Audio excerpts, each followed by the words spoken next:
ఆరా మస్తాను తన భార్యకి సీట్ అడిగారు. తనకు కానీ తన భార్యకి కానీ చిలకలూరుపేట సీటు అడిగితే పత్తిపాటి పుల్లారావు కాబట్టి అక్కడ కుదరదన్నారు. అక్కడ మైనారిటీలు ఎక్కువ ఉన్నారు కాబట్టి ఇవ్వమని అడిగారు. లేదా గుంటూరు తూర్పు సీటు ఇవ్వమని అడిగారు. అది కుదరదని చెప్పడం వల్లనే ఈ సర్వే చేశారు. ఇది ప్రస్తుతం జరుగుతున్న ఒక ప్రచారం. ఇక్కడ బేసిక్గా ఆరా మస్తాన్ అంత డబ్బులు పెట్టుకోగలడా పోటీకి? ఇప్పుడు ఆ లెక్కనైతే జగన్నే అడగచ్చుగా.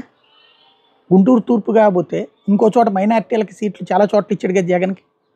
పోనీ జగన్ ఏమన్నా సీట్ ఇచ్చాడా? రెండవది, మినిమం 30 నుంచి 50 కోట్లు ఖర్చు పెట్టుకోవాలి. అంత ఉందా స్తోమత? బేసిక్గా అతను ఓ సెఫాలజీ సక్సెస్ఫుల్గా నడుపుకొచ్చాడు. ఇప్పుడు ఫెయిల్ అవ్వచ్చేమో. ఫెయిల్ అయితే ఒక రకంగా ఉంటుంది. బట్ ఈలోపు సీట్ ఇచ్చేస్తే కనుక అనుకూలంగా చెప్పేవాడు.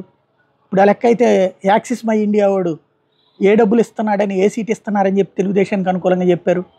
కేకే సర్వేస్ వాళ్ళకి ఏమి ఇస్తున్నారని చెప్పారు.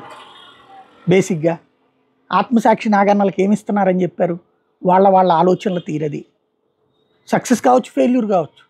కానీ దానికి ఈ అవినీతి మాటలు మాట్లాడడం తప్పించి వాస్తవంగా మనం మాట్లాడుకోలేమా అంటే, ఇది ప్రచారం చేసేవాళ్ళు కూడా జర్నలిస్టులు కావడం ఎంత?